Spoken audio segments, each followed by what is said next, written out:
Hi, and welcome to a very special deck review. In early April, it was actually on the 1st of April, I got the message that I was a winner in a giveaway that Lisa Frideborg was doing on her website, Angelorium. I'm not quite sure how you pronounce it. And I won a pack of cards. I won the Frideborg Tarot, and I finally got them yesterday.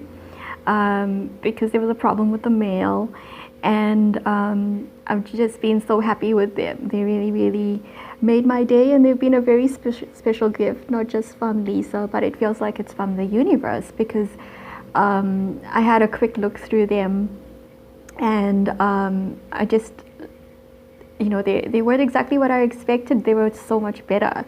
And really the cards online just don't do them justice. So what I'm going to do is introduce you to the cards, and I can't really do a review on them because I haven't used them much, but I'm just going to share with you my first impressions of them. And we're going to also do a special reading for them, and I'll let you know what it is. Well, you'll actually see it in the title. And let's see the Frideborg Tarot. So thank you, Lisa. She does have a YouTube site as well. I'm going to link to it, and you can also find her on her website. So I've been following her, and she also has wonderful resources for tarot readers. And whether you're advanced or whether you're just starting off, there's always something that Lisa has for you. So this is what came in the mail. So you can see it's in a lovely organza bag. And because she had to post it quite a long way, I wasn't expecting to get anything with the cards, but I got this beautiful amethyst, and it was also really nice to receive it, because I haven't received a crystal as a gift for a long time. So I'm going to leave it there. And these are the cards. So they come in this box, and I'd only seen a few cards on her site. She has a little app at the bottom, and you can see, and I might have mentioned before, that I haven't really been all that keen on photographic decks, and I just wanted to expand my perception of the cards, and I love collecting them anyway. But what really surprised me is the feeling I got from the cards. They just have a really good energy. They have a really nice matte finish. They feel very good and are easy to handle. And let's go through the cards. Let's have a quick look at them. So this is the order. I think it's the order in which I got them in. I might have changed some of the minors, but let's see. So we have the Fool, which is this beautiful dove. And I just love the Magician. The Magician is the dragonfly. So maybe I'll do this. Yeah, I think that's better. Yes. And this is the High Priestess. And what really got my attention was not just the beauty of it, but this is the Emperor. It's actually very fun and very quirky. Do you regard him as King Kong? Or the other thing that came to mind was Ape from George of the Jungle. So I could have a lot of fun with this deck, which I wasn't really expecting. And this is the Hierophant. And it's I feel it's a deck that's really going to challenge me in many regards, because it's so not traditional. And it's bringing out all these other perceptions and other ideas, and I think it's a wonderful addition to my writer's tools as well, because it's perfect for getting sort of magic, what did they call it, magic realism. And this is the Wheel of Fortune, so it's like a PlayStation console. How fun is that? So some of them are very traditional, but others are not. And this is death. Okay. So I just love Temperance. I'm not sure how exactly to interpret it, and I think that may change, but it's just gorgeous, and it just has such like a high vibe to it. So I was just loving this deck when I was going through it, and the star, you know, it's like so down to earth here. So like I said, I like that it's going to challenge me to look at the way that I interpret cards different. I love that I can use it for my writer's tools, you know, to get ideas, and that it's so quirky and fun. So this is the Three of Cups. Some of them really confuse me though, like this here, I'm not sure, it looks like a glass with a reflection, and I probably have to look deeper into the card, but this, you know, I've gotten so used to just sort of applying the usual interpretations to the cards that, like I said, this deck is really going to challenge me, I think, on many levels, and it's very easy for storytelling as well. So what was really interesting as well is the court cards. So this is the Knight of Cups, and this is the Queen of Cups, but the King of Cups is totally different to any other sort of depiction of him that I have in any of my decks. So it's going to bring up, I think, a different depth to some of the readings, like the ones that I do here for, you know, who will I date next, who is my future spouse, and this one as well. I did a small, you know, a batch of small readings for me, and this one here was like, is it the alcoholic apple cider, or is it the, you know, the medicinal one? So lots of different interpretations there, and like I said, it's a very sort of uplifting kind of deck for the most part. This one here as well is something that I was looking at and contemplating. It's a very different way of looking at the Ten of Wands, and because you're seeing it through a camera lens, it's sort of, sometimes you're wondering if you're behind the camera or if you are the person in the camera, you know. I love this, the Knight of Wands. Kind of reminds me of E.T., even though it doesn't have the bicycle, and this one was really different as well. The King of Wands isn't someone I always think of who's spiritual, but this is definitely a much more sort of a spiritual depiction of the King of Wands.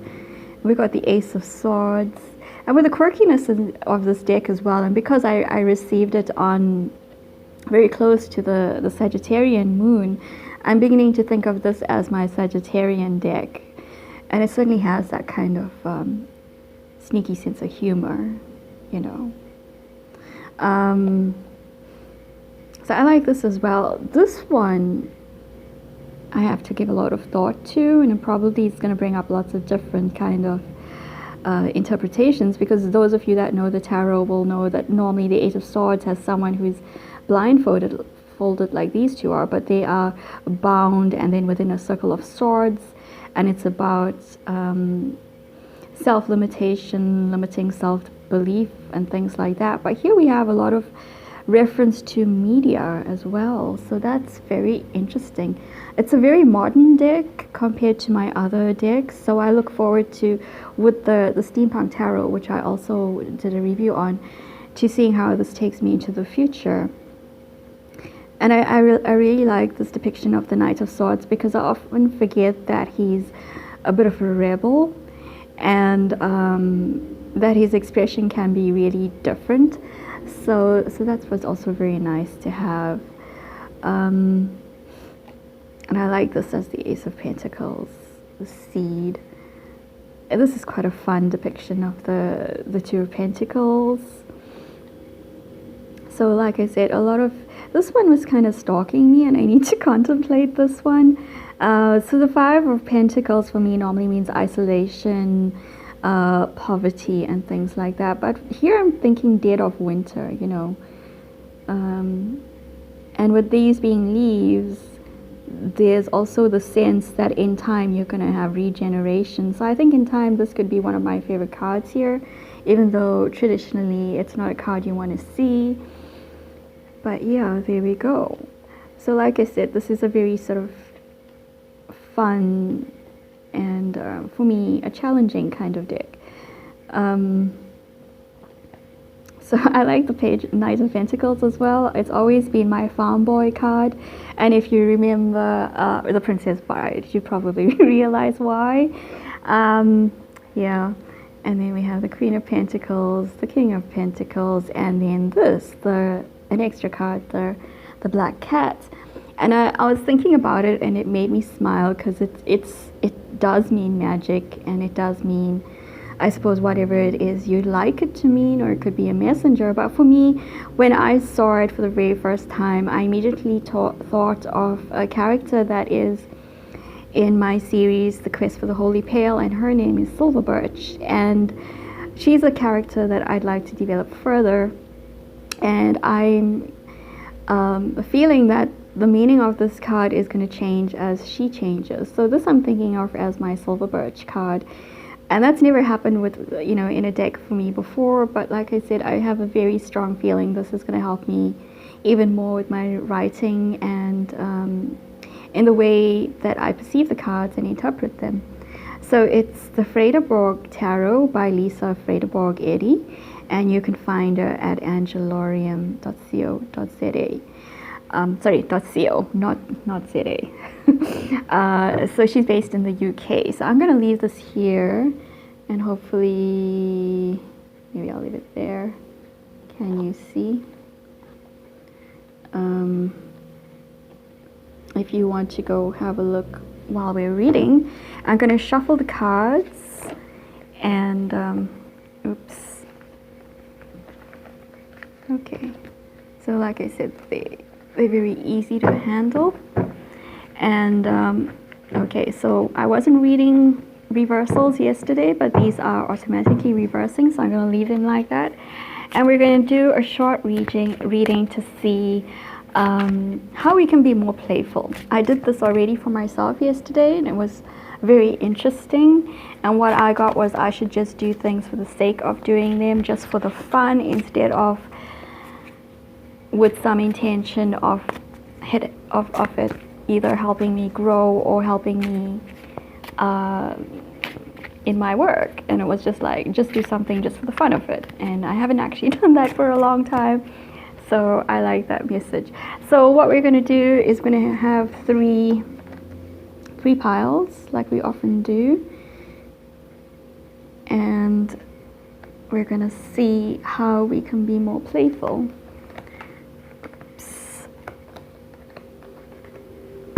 And hopefully it will be short and sweet.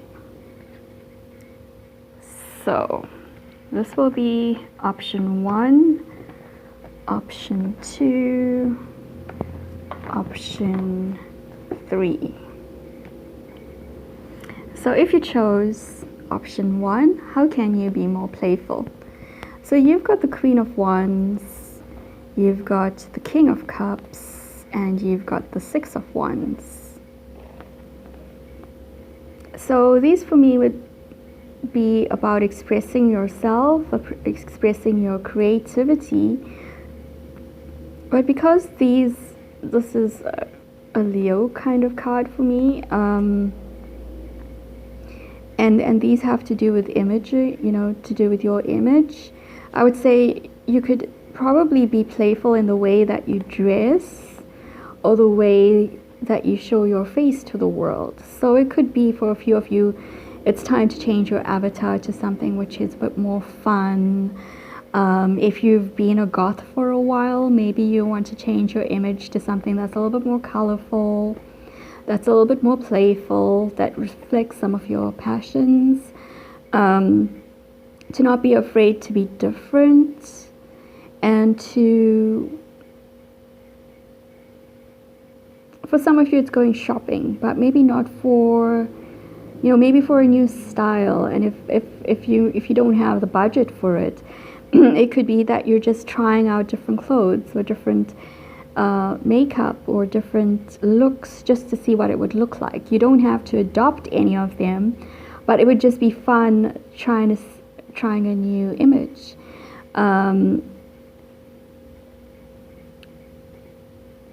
how else can you be more playful? The Queen of Wands, the King of Cups, and the Six of Wands.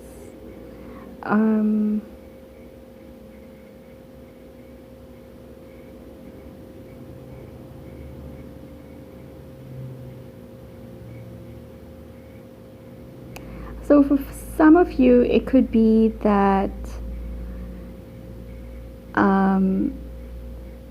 you could be bolder than you've been in the past, and kind of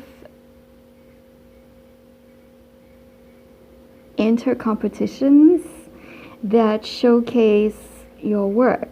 So don't enter the competition with the intent of winning it. I mean, it would be nice if you do, but rather with the intention of it being for play. It would be like it's a challenge to enter it. It's something that will push your creativity, that helps you express yourself in a different way, and that will maybe show you a different side of yourself, or a different part of yourself that you'll find brings out the creativity and the playfulness in yourself. So maybe, if you always write copy for an advertiser, maybe you could enter a competition where it's a pun, the worst pun, okay? Something like that, where it's just for fun. It's just allows the quirkier side of your nature to come through, and it shows the world a different side of yourself. So I hope that made sense to you if you chose option number 1. So if you chose option number 2, how can you be more playful? You've got the Four of Swords, the Ace of Swords, and the Ace of Swords.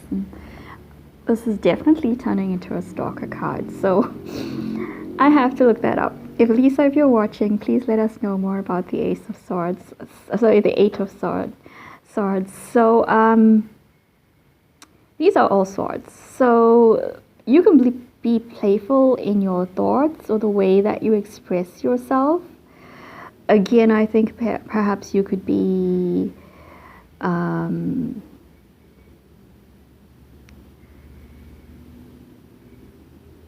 bit more social. Go out to the park, maybe have a picnic, and people watch. that could be, that could be very inspiring and playful to you. But I also feel that it's playing with words. It could be that playing with ideas and swapping things around, mixing up media. Throwing in that odd joke that's going to get you a funny look, but it's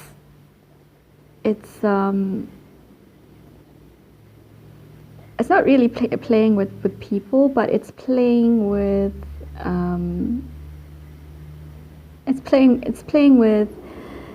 with words, so that it's something that is serious can be funny, or something that is that everyone takes very, very sort of seriously, that a lighter side of it is revealed. So if you're having that funny thought at an inappropriate time, maybe you could write it down, or allow it to lift your mood at that time, and then you'll find that your playfulness is growing. And perhaps you could also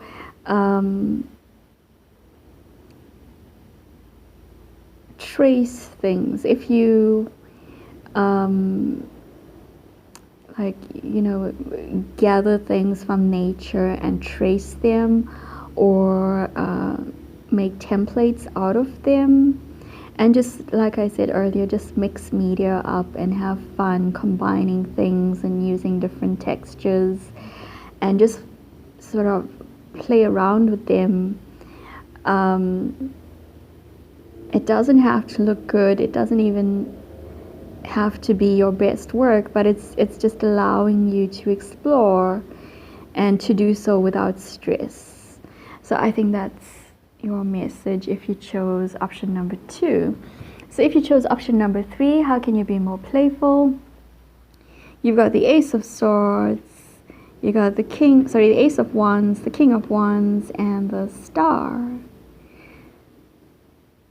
So this could be just pure visualization, meditation, but in an active way.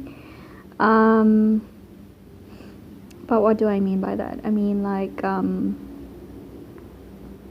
a walking meditation, but allowing your mind to move, to spark with ideas. Take the earphones out, listen to the world around you. And the actual playfulness can be found through both movement and through transmutation. For some of you, it's baking. And for others of you, it could be playing with things that change. If you're using paint, you could try playing with weaker paints and seeing how they change and merge and, you know, make all those abstract colors. But here it's both spiritual and action combined. So your playfulness could be, it could be getting involved with a drama group. It could also be playing with Play-Doh, or you know, bringing out your inner child. And for one or two of you, it could even be producing costumes. There's this really interesting Facebook group. I think it's called Upcycle something or the other, where they do the most amazing things with recycled cloth and other material, and they make these amazing costumes and these amazing new clothes. And I think playing around with things like that, with textures, with actions, or even playing with kids. I'm getting the image of playing with kids, like acting out nursery rhymes and things like that, where and even playing with dogs and cats will help you feel more playful and more in tune. But there's also that, like I said, that spiritual element that is coming through, and that may be that you are going to receive some downloads, some information and spiritual growth through this playfulness as well. And you know, if you can't be active, if you can't go outside, if there aren't any kids or dogs or cats that you can play with, it's also allow yourself to daydream, allow your mind to wander, and to wonder, you know, to wander and to wonder. So that's what I have for you if you chose option number 3. I hope you enjoyed it, and I hope that you let me know what you think of the Frideborg Tarot. If you have one as well, let me know how it's working out for you. And thank you so much to Lisa Frideborg for running the giveaway and for going through all the trouble of posting it to me, and including the little gift as well, and for making such an interesting and fun and I think inspiring deck. So thank you, Lisa. Thank you. And hopefully we'll be seeing more from her as well. And I'll see you soon. Keep those vibes high. Bye.